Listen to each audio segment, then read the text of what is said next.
Your time's been taken up with tackling the pandemic. How do you think you've handled the crisis?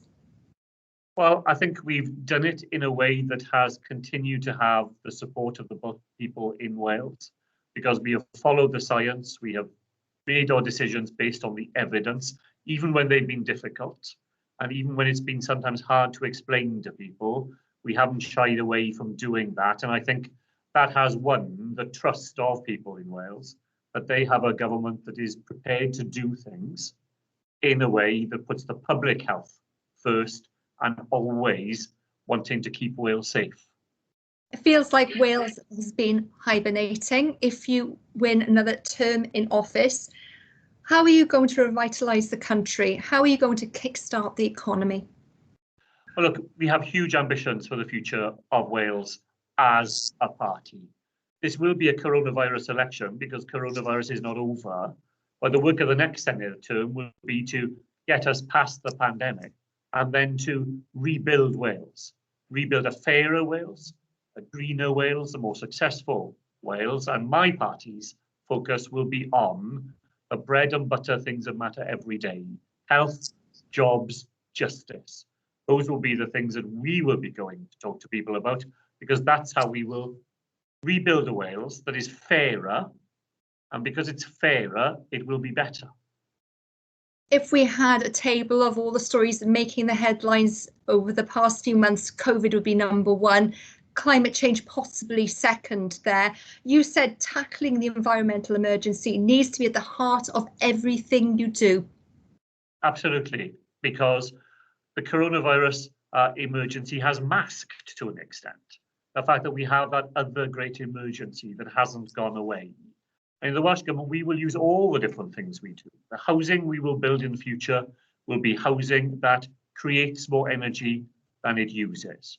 We will, as a Labour government, make sure that the huge natural resources we have in Wales, the wind, the waves, the water that we have, can put Wales at the forefront of the global energy revolution that the whole world is going to need to see if we're going to stop using fossil fuels before they run out. And we're so lucky here in Wales.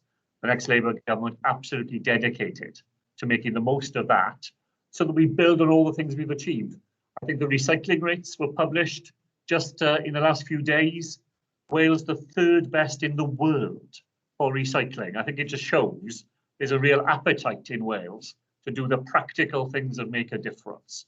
And in my manifesto, we will commit ourselves to abolishing those single-use plastics that litter the street and litter the sea, and to make a reality of that really exciting proposal to have a new national forest here in Wales. The Senate voted to pass the Curriculum and Assessment Bill, meaning the new curriculum for Wales will be introduced in 2022. What are the policies will you be putting in place to ensure no pupils or students in Wales are left behind? Well, that's the first challenge we have. The curriculum bill is an enormous achievement and will make a tremendous difference in the future. But we have a year ahead of us where we have to invest in those services that help our children and young people to make up for everything they've experienced in the last 12 months. We will fund the biggest recovery programme ever seen in our education service.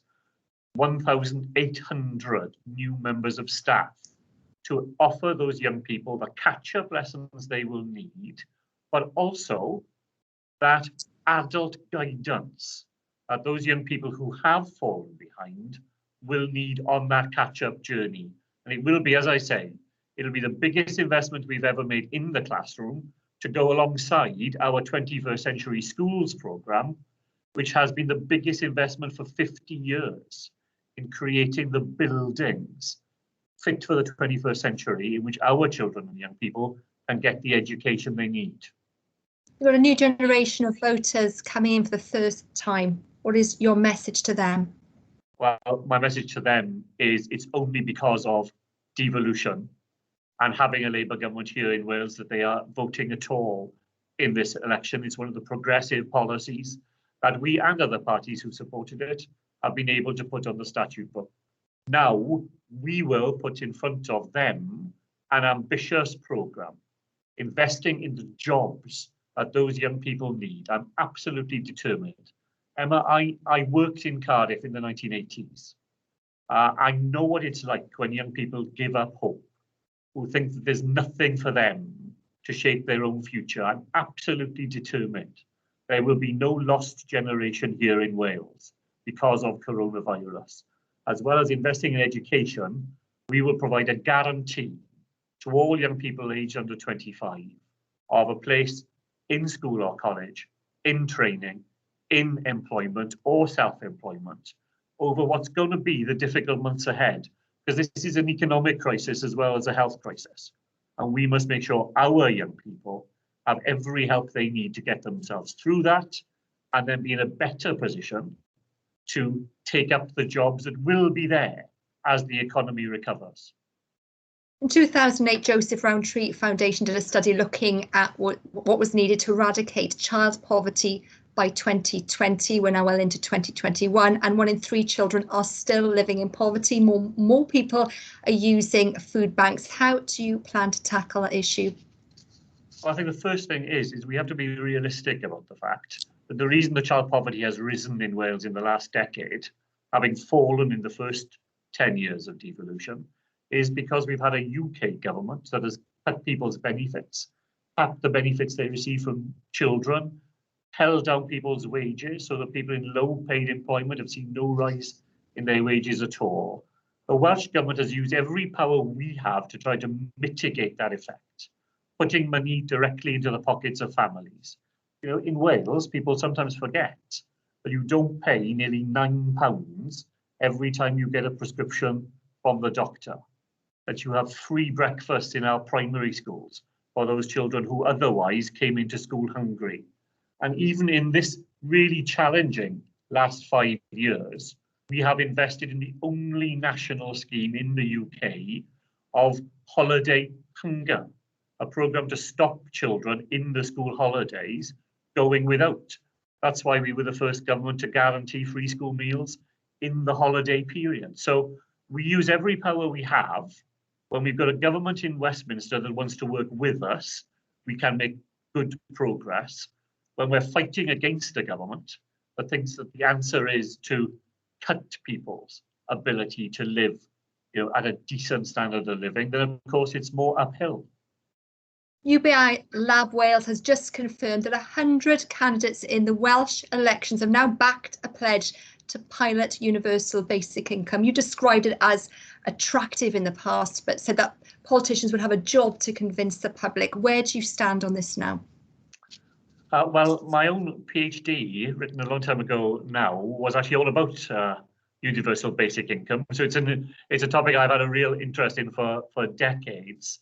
Look, I'm in favour of a pilot. The challenge will be to design it in a way that doesn't lead to money being given by the Welsh government being taken away by the UK government from people's benefits. So it is not straightforward. I had a very useful discussion with the leader of Glasgow City Council a short while ago about the basic income pilots that they are developing there. There are things we can learn from those pilots elsewhere in the United Kingdom. If we could mount one in Wales, then I think that will be very exciting. 90% of businesses say they rely on broadband for their job. That's according to information out from the Federation of Small Businesses this week. Will you make digital connectivity and investment in infrastructure a priority? Yes, we will. Look, important for me to say to people, that is not a responsibility of the Welsh Government. It's not devolved to Wales, broadband, but we have put £200 million of Welsh Government investment in to plug the gaps in the market. Because if you just leave it to the free market to provide broadband, that's fine in a big city where there are lots of customers and they're all close together, but the market will never provide broadband in rural Wales with scattered populations. So we have stepped in to try and provide connectivity in those parts of Wales. And of course, we will go on doing that, because if we learned something from the last 12 months, it's been just how much we have all come to rely on exactly the sort of technology that you and I are using to talk together today. You say your aim is to create the jobs of the future, and you've spoken of a young person's guarantee. What do you mean by that? Well, we will go about this in the way that we've learned to do in Wales. We will bring everybody around the table together, employers, trade unions, public sector, employees, employers as well, to design those jobs, to find those jobs for our young people.